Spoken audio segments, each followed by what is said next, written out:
참으로 인생은 아무도 모릅니다. 저는 25살 영국 여대생이었습니다. 런던대에서 한국학을 전공하며 평범한 일상을 살고 있었죠. 그런데 3주간의 통역 알바가 제 인생을 완전히 바꿔놓을 줄 누가 알았겠습니까? 20살 한국 청년과의 짧은 인연, 그리고 저는 만삭의 몸으로 다시 한국행 비행기에 올랐습니다. 놀랍게도 저를 맞이한 건 그 청년이 아닌 70대 할아버지였어요. 군복을 입은 노신사는 제 손을 잡으며 말했습니다. 이 아이는 내 손녀야 라고요. 그날 저는 깨달았습니다. 국적과 나이, 문화를 뛰어넘어 진짜 가족이 된다는 게 뭔지 말이죠. 이건 한 외국인이 강원도 산골 마을에서 진짜 가족을 만난 이야기입니다.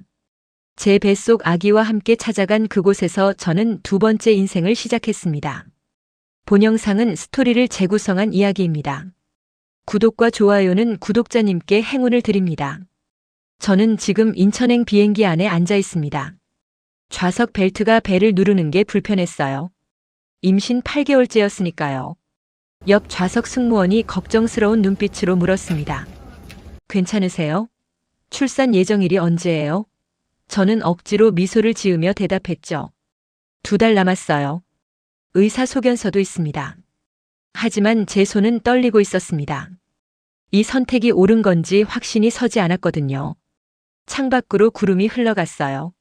런던을 떠나 한국으로 가는 이 비행기 안에서 저는 지난 1년을 떠올렸습니다.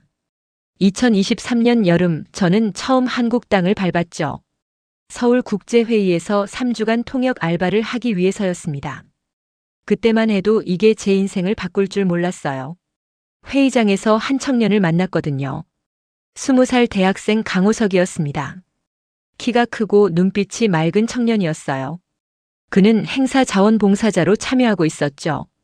첫 만남은 단순했습니다. 제가 커피를 쏟았고 강호석이 휴지를 건네줬어요. 고맙습니다 라고 말하자 그가 웃으며 대답했죠. 영어 잘하시네요. 저도 영어 배우고 싶은데 알려주실래요? 그렇게 우리는 가까워졌습니다. 3주 동안 매일 만났어요. 회의가 끝나면 서울 거리를 함께 걸었죠. 경복궁도 가고 남산타워에도 올랐습니다. 강호석은 제게 한국을 보여줬어요. 저는 그에게 영어를 가르쳐줬죠. 하지만 우리가 나눈 건 언어 그 이상이었습니다. 밤하늘 아래 한강변에서 강호석이 말했어요. 엘리자, 당신과 함께 있으면 세상이 다르게 보여요. 저도 똑같았습니다. 그와 함께라면 어디든 갈 수 있을 것 같았죠. 마지막 밤 우리는 약속했습니다. 연락하며 지내자고요. 언젠가 다시 만나자고요. 그런데 제가 영국으로 돌아간 뒤 모든 게 달라졌습니다. 강호석에게서 연락이 끊겼거든요. 문자도 전화도 받지 않았어요. 한 달이 지나고 2달이 지났습니다. 그리고 저는 알게 됐죠. 제가 임신했다는 사실을요. 비행기가 흔들렸습니다. 난기류를 만난 거였어요. 저는 배를 쓰다듬으며 중얼거렸습니다. 괜찮아, 우리 곧 아빠를 만날 거야. 하지만 제 가슴 속엔 두려움이 가득했죠. 강호석이 절 받아줄까요? 아니면 외면할까요? 12시간의 비행 끝에 인천공항에 도착했습니다. 입국장을 나서는 순간 저는 멈춰 섰어요. 제 이름이 적힌 팻말을 든 사람이 보였거든요. 하지만 그건 강호석이 아니었습니다. 군복을 입은 노신사가 서 있었습니다. 70대쯤 되어 보이는 분이었어요. 등이 곧고 눈빛이 날카로웠죠. 예비역 군인 특유의 기품이 느껴졌습니다. 그분이 저를 보며 고개를 끄덕였어요. 엘리자 로렌스 씨 맞습니까? 저는 당황해서 대답했습니다. 네, 맞는데요. 강호석은 어디 있나요? 노신사의 표정이 굳어졌어요. 일단 차에 타시죠. 가면서 이야기하겠습니다.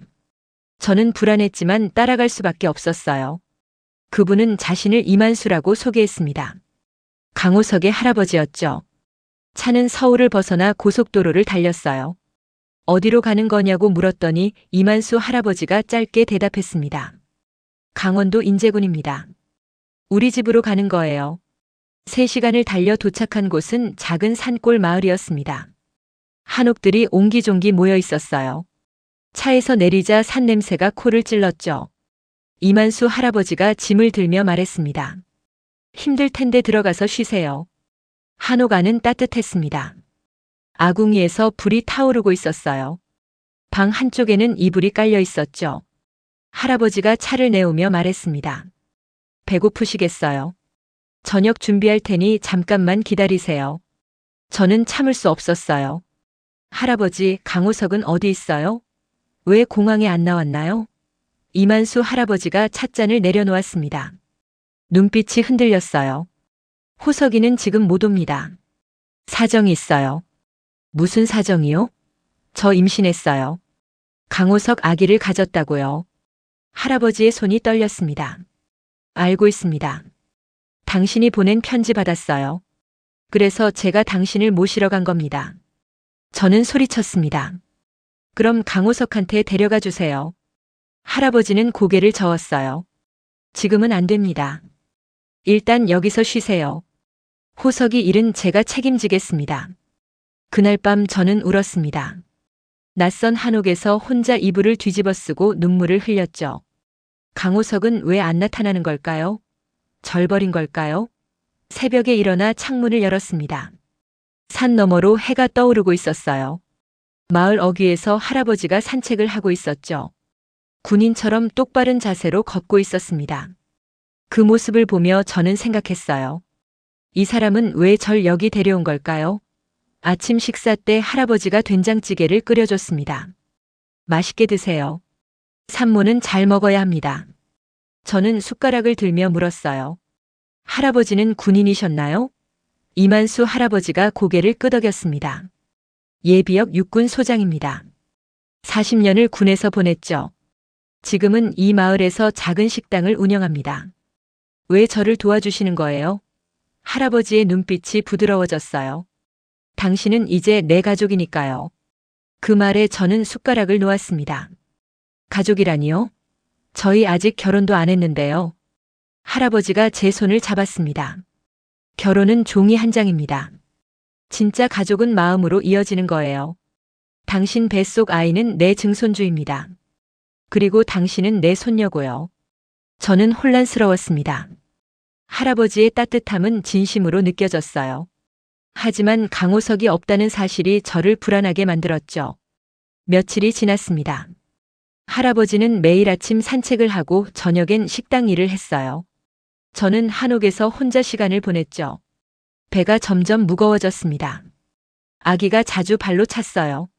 어느 날 저녁 할아버지가 돌아와서 말했습니다.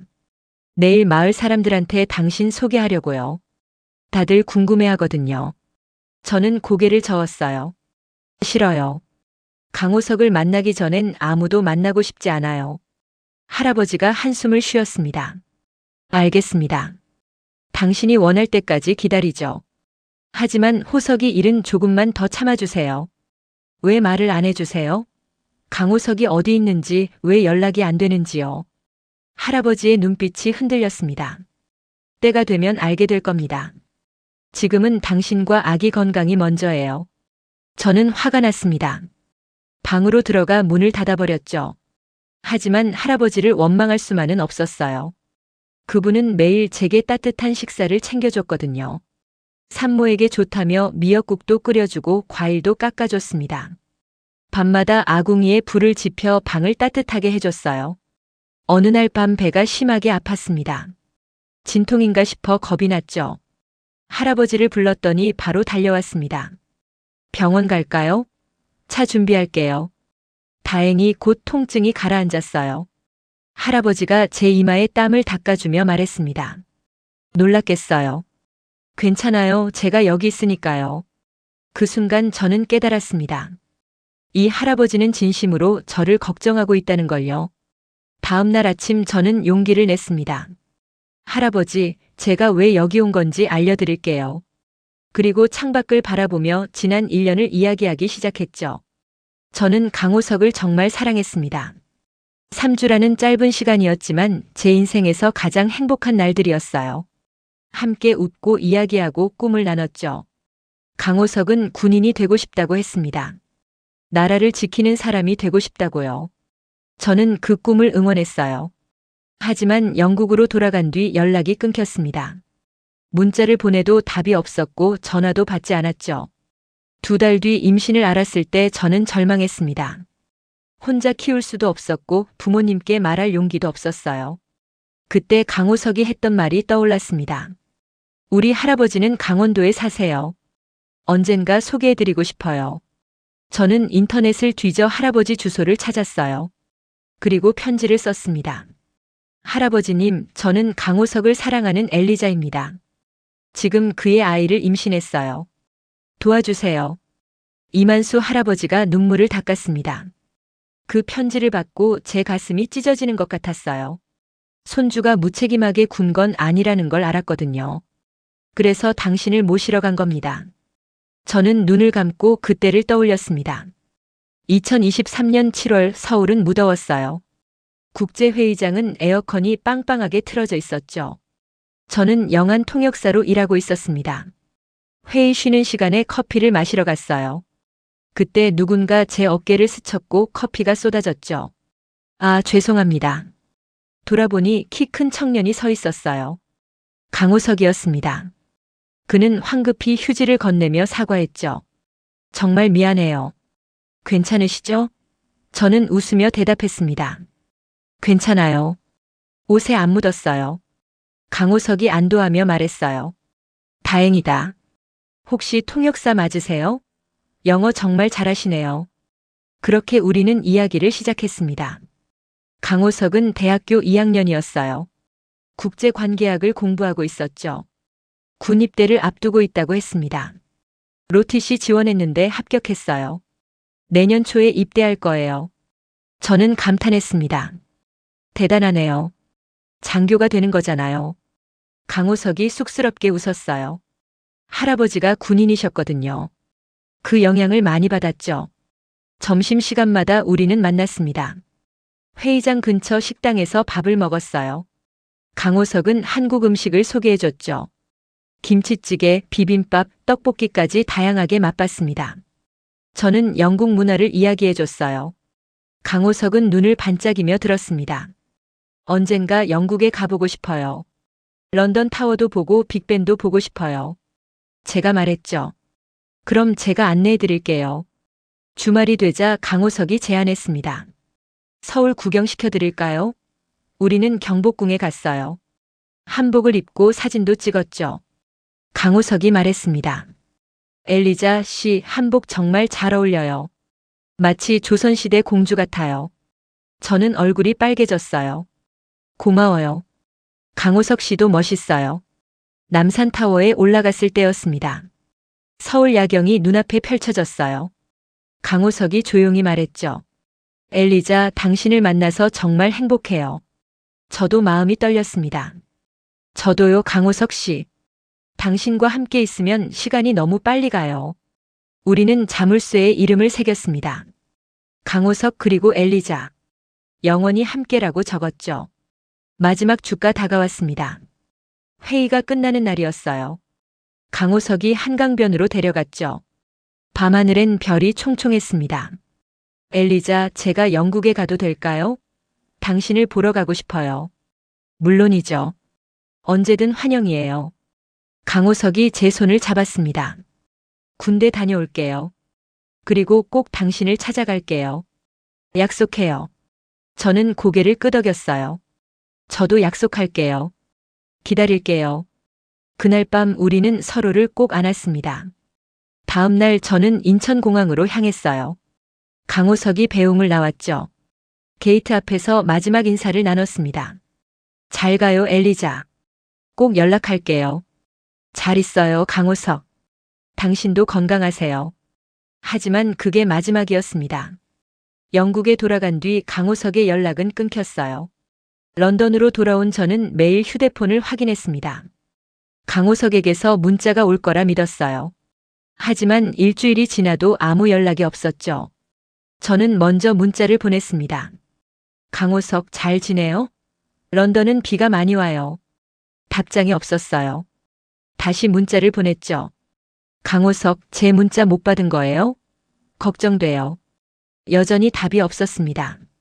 전화를 걸어봤어요. 신호는 갔지만 받지 않았죠. 한 달이 지났습니다. 저는 불안해지기 시작했어요. 혹시 사고라도 난 건 아닐까요? 아니면 마음이 변한 걸까요? 학교 수업에 집중할 수 없었습니다. 교수님이 물었어요. 엘리자, 요즘 왜 그래요? 성적이 떨어지고 있어요. 죄송해요, 교수님. 개인적인 일이 좀 있어서요. 2달째 되던 어느 날 아침이었습니다. 일어나자마자 속이 메스꺼웠어요. 화장실로 달려가 토했죠. 며칠간 계속됐습니다. 가슴도 아프고 몸이 나른했어요. 친구가 말했습니다. 엘리자, 병원 가봐. 이거 임신 증상 같은데? 저는 고개를 저었어요. 설마요. 그럴 리 없어요. 하지만 마음 한구석이 불안했죠. 약국에서 임신 테스트기를 샀습니다. 화장실에서 검사를 했어요. 2줄이 나타났습니다. 양성이었죠. 저는 주저앉았습니다. 어떡하죠? 정말 임신이에요? 병원에 갔더니 의사가 확인해 줬어요. 축하합니다. 임신 8주예요. 건강한 아기예요. 저는 울음이 터졌습니다. 기쁨보다 두려움이 컸어요. 강호석과 연락이 안 되는 상황에서 혼자 아이를 키울 수 있을까요? 부모님께 말할 용기가 나지 않았습니다. 아버지는 엄격한 분이었어요. 결혼도 안 한 딸이 임신했다는 사실을 알면 실망하실 게 분명했죠. 저는 기숙사 방에 틀어박혔습니다. 매일 강호석 소셜미디어를 확인했어요. 하지만 업데이트가 없었죠. 마지막 게시물은 3개월 전이었습니다. 서울 남산타워에서 찍은 사진이었어요. 저와 함께 찍은 바로 그날이었죠. 댓글을 달았습니다. 강호석 연락주세요. 중요한 얘기가 있어요. 답장은 오지 않았어요. 3개월째 배가 나오기 시작했습니다. 옷으로 가릴 수 없게 됐죠. 친구들이 눈치채기 시작했어요. 엘리자, 너 임신한 거 맞지? 아기 아빠는 누구야? 저는 대답할 수 없었습니다. 그저 고개를 숙일 뿐이었죠. 어느 날 밤 저는 결심했습니다.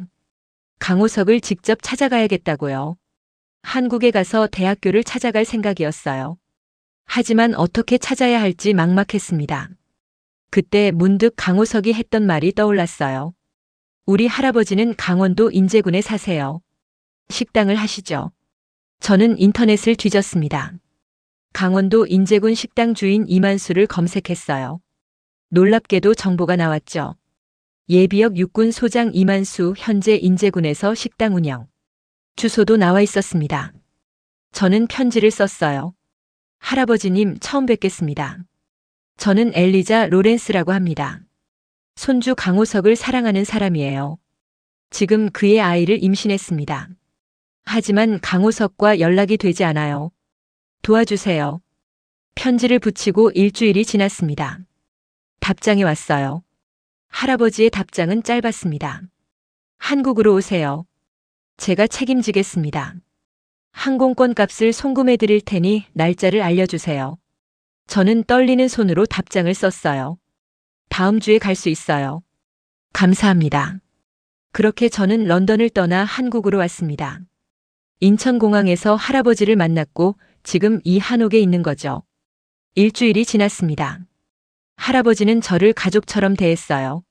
아침마다 따뜻한 미역국을 끓여줬죠. 산모는 미역국을 많이 먹어야 합니다. 출산 후 회복에도 좋아요. 저는 처음엔 낯설었습니다. 영국에선 미역국을 먹어본 적이 없었거든요. 하지만 먹다 보니 구수하고 맛있었어요. 할아버지가 웃으며 말했죠. 입맛에 맞나 보네요. 다행이에요. 어느 날 할아버지가 마을 사람들을 소개시켜줬습니다. 옆집 할머니가 찾아와 과일을 건넸어요. 애 낳을 사람한테 좋은 거예요. 많이 드세요. 건너편 아주머니는 아기 옷을 가져왔죠. 우리 손주 입었던 건데 깨끗해요. 쓰세요. 저는 감동했습니다. 낯선 외국인인 저를 이렇게 따뜻하게 대해주다니요. 할아버지가 말했어요. 여긴 작은 마을이지만 정이 많은 곳입니다. 당신도 이제 우리 식구예요. 며칠 뒤 할아버지가 식당에 데려갔습니다. 작은 한식당이었어요. 벽에는 할아버지의 군복 사진이 걸려 있었죠. 젊은 시절 사진이었습니다. 이게 할아버지세요? 정말 멋있으시네요. 할아버지가 쑥스럽게 웃었어요. 옛날 사진이에요. 40년을 군인으로 살았죠. 손님들이 들어왔습니다. 할아버지는 능숙하게 음식을 만들었어요.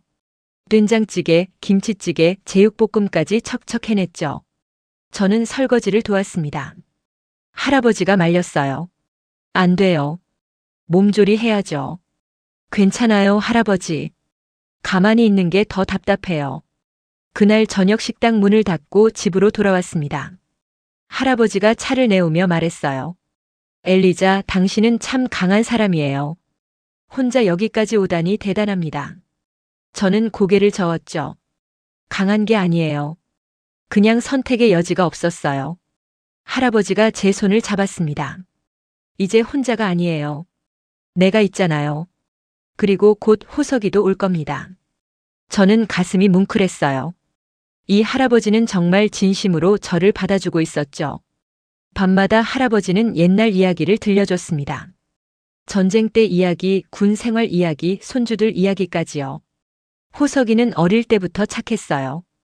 공부도 잘하고 효심도 깊었죠. 군인이 되겠다고 했을 때 제가 말렸습니다. 힘든 길이라고요. 하지만 호석이는 고집을 부렸어요. 할아버지처럼 나라를 지키고 싶다고요. 저는 물었습니다. 할아버지는 강호석이 자랑스러우시겠어요? 할아버지의 눈빛이 흔들렸어요. 자랑스럽죠. 하지만 걱정도 됩니다. 군대는 위험한 곳이니까요. 어느 날 배가 유난히 많이 움직였습니다. 아기가 3개 발로 찼어요. 할아버지가 제 배에 손을 얹었죠. 건강하게 자라고 있네요. 남자아이 같은데요? 저는 웃었습니다. 아직 몰라요. 성별 검사 안 했거든요. 할아버지가 말했어요. 남자든 여자든 상관없어요. 건강하게만 태어나면 됩니다. 한 달이 지났습니다. 배는 점점 무거워졌고 예정일이 다가왔어요. 하지만 여전히 강호석은 나타나지 않았죠. 저는 더 이상 참을 수 없었습니다. 할아버지를 마주 앉혔어요. 이제 말씀해 주세요. 강호석이 정확히 어디 있는지요. 할아버지가 깊은 한숨을 쉬었습니다. 알 권리가 있죠. 이제 말해야겠어요. 호석이는 지금 국군 수도병원에 입원해 있습니다. 저는 깜짝 놀랐어요. 병원이요? 무슨 일 있었어요? 할아버지의 목소리가 떨렸습니다. 로티시 훈련 중에 사고가 있었어요. 행군 중에 낙석을 맞았죠.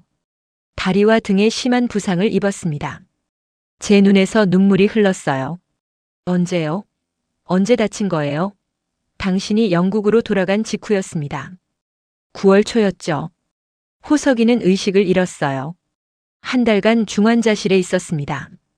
저는 손으로 입을 막았습니다. 그럼 제 연락을 못 받은 게 당연하잖아요. 할아버지가 고개를 끄덕였어요. 호석이는 당신을 잊은 게 아니에요. 연락하고 싶어도 할 수 없었던 겁니다. 왜 진작 말씀 안 하셨어요? 제가 알아야 했잖아요. 할아버지가 눈물을 닦았습니다. 호석이가 원하지 않았어요. 당신한테 짐이 되고 싶지 않다고요. 자기 모습을 보여주기 싫다고 했습니다. 무슨 소리예요? 저는 강호석을 사랑해요. 어떤 모습이든 상관없어요. 할아버지가 제 손을 잡았죠. 알아요. 그래서 제가 당신을 여기 데려온 겁니다. 호석이를 설득할 시간이 필요했어요. 저는 일어섰습니다. 지금 당장 병원에 데려가 주세요. 강호석을 만나야 해요. 할아버지가 말렸어요. 아직 안 돼요. 호석이가 준비되지 않았어요. 저는 소리쳤습니다. 준비가 무슨 상관이에요? 저 임신했어요. 곧 아기가 태어난다고요. 아빠가 필요해요. 할아버지의 눈빛이 흔들렸습니다. 알겠어요. 내일 호석이한테 연락해보죠. 그날 밤 저는 잠을 이룰 수 없었습니다. 강호석이 다쳤다니요. 그것도 심하게 다쳤다니요. 제가 영국에서 원망하고 있을 때 강호석은 병원 침대에 누워 있었던 거예요. 다음 날 아침 할아버지가 전화를 걸었습니다. 호석아, 할아버지야. 엘리자가 여기 있어. 당장 만나고 싶대. 전화 너머로 강호석의 목소리가 들렸어요. 할아버지, 아직은 안 돼요. 제 모습을 보여줄 수 없어요. 저는 전화기를 빼앗았습니다. 강호석, 저예요. 엘리자예요. 침묵이 흘렀어요. 그리고 떨리는 목소리가 들렸죠. 엘리자, 미안해요. 연락 못해서 정말 미안해요. 저는 울면서 말했습니다. 괜찮아요. 다친 거 알았어요. 이제 만나요. 당신 보고 싶어요. 강호석이 한숨을 쉬었어요. 제가 많이 변했어요. 예전 모습이 아니에요. 상관없어요. 당신이 강호석이면 그걸로 충분해요. 며칠 뒤 할아버지가 말했습니다. 호석이가 오기로 했어요. 내일 도착할 겁니다. 제 가슴이 두근거렸어요. 드디어 만나는구나. 1년 만에 강호석을 다시 볼 수 있구나. 다음 날 오후였습니다. 한옥마당에 차 한 대가 들어왔어요. 할아버지가 차에서 내렸죠. 그리고 뒷좌석 문이 열렸습니다. 군복을 입은 남자가 내렸어요. 지팡이를 짚고 있었죠. 저는 숨이 멎는 줄 알았습니다. 강호석이었어요. 하지만 제가 기억하던 모습과 달랐죠. 얼굴 한쪽에 화상 자국이 있었습니다. 다리를 절뚝거렸어요. 하지만 눈빛은 여전했습니다. 맑고 따뜻한 그 눈빛이었죠. 강호석이 저를 보며 멈춰 섰어요. 엘리자. 저는 달려가고 싶었습니다. 하지만 배가 무거워 천천히 걸을 수밖에 없었죠. 강호석 앞에 섰습니다. 그리고 그의 얼굴을 만졌어요. 보고 싶었어요. 정말 보고 싶었어요. 강호석의 눈에서 눈물이 흘렀습니다. 미안해요. 연락 못해서 미안해요. 괜찮아요. 이제 만났잖아요. 강호석이 제 배를 보았어요. 손을 뻗어 배를 만졌죠. 우리 아기예요? 네, 우리 아기예요. 당신 아기예요. 강호석이 무릎을 꿇었습니다. 엘리자, 용서해줘요. 제가 무책임했어요. 저는 그를 일으켰어요. 일어나요. 당신 잘못 없어요. 할아버지가 다가와 강호석의 어깨를 두드렸죠. 들어가자. 안에서 이야기하자. 우리는 한옥 안으로 들어갔습니다. 강호석은 지팡이의 의지에 천천히 걸었어요. 앉을 때도 조심스럽게 앉았죠. 저는 물었습니다. 많이 아파요? 강호석이 고개를 저었어요. 이제 괜찮아요. 재활 치료받고 있어요. 의사가 1년 안에 지팡이 없이 걸을 수 있을 거래요. 할아버지가 차를 내왔습니다. 조용히 마시며 서로를 바라봤죠. 강호석이 먼저 입을 열었어요. 사고 이야기할게요. 9월 초였어요. 로티 씨 야외 훈련 중이었죠. 산악 행군을 하고 있었습니다. 갑자기 위에서 돌이 굴러떨어졌어요. 피할 시간이 없었죠. 돌에 맞아 쓰러졌습니다. 다리뼈가 부러지고 등에 화상을 입었어요. 헬기로 병원에 실려갔죠. 한 달간 중환자실에 있었습니다. 의식을 찾았을 때 제일 먼저 떠오른 게 당신이었어요. 연락하고 싶었죠. 하지만 할 수 없었습니다. 몸을 움직일 수 없었거든요. 재활 치료가 시작됐어요. 걷는 법부터 다시 배워야 했죠. 그때 할아버지한테 편지가 왔어요. 당신이 임신했다는 내용이었습니다. 저는 충격을 받았습니다. 기쁨과 죄책감이 동시에 밀려왔어요. 당신을 만나고 싶었지만 이 모습을 보여주기 싫었습니다. 할아버지가 설득했어요. 엘리자는 당신을 기다린다고요. 모습이 중요한 게 아니라고요. 그래서 용기를 냈습니다. 오늘 여기 온 거예요. 저는 강호석의 손을 잡았습니다. 고마워요. 와줘서 고마워요. 강호석이 웃었어요. 제가 고맙죠. 저를 용서해줘서요. 그날 저녁 우리는 함께 식사를 했습니다. 할아버지가 준비한 된장찌개와 김치였어요. 강호석이 밥을 먹으며 말했죠. 할아버지 음식이 제일 맛있어요. 며칠이 지났습니다. 강호석은 한옥에 머물렀어요. 매일 아침 재활 운동을 했죠. 마당을 천천히 걸었습니다. 처음엔 지팡이에 의지했지만 점점 나아지고 있었어요. 저는 옆에서 지켜봤습니다. 힘들면 쉬어요. 무리하지 마요. 강호석이 웃으며 대답했죠. 괜찮아요. 아기 태어나기 전에 건강해지고 싶어요. 할아버지는 우리를 따뜻하게 지켜봤습니다. 보기 좋네요. 진짜 가족 같아요. 어느 날 저녁 강호석이 제 손을 잡았습니다. 엘리자, 결혼해 줄래요? 저는 깜짝 놀랐어요. 갑자기요?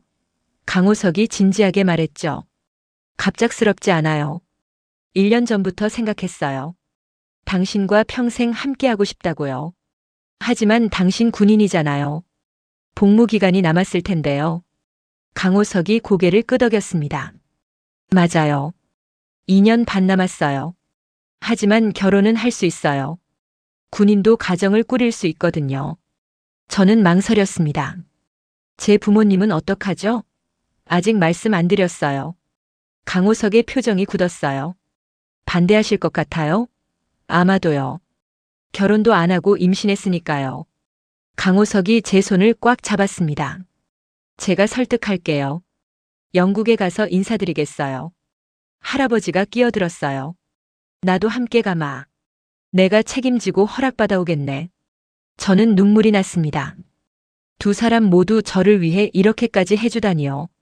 며칠 뒤 배가 아프기 시작했습니다. 진통이었어요. 할아버지가 급히 병원에 데려갔죠. 의사가 말했습니다. 곧 출산할 것 같아요. 진통이 점점 강해졌습니다. 강호석이 제 손을 잡았어요. 힘내요, 엘리자. 조금만 참아요. 저는 악을 쓰며 힘을 줬습니다. 아파요. 정말 아파요. 괜찮아요. 곧 끝나요. 우리 아기 곧 만나요. 몇 시간이 지났습니다.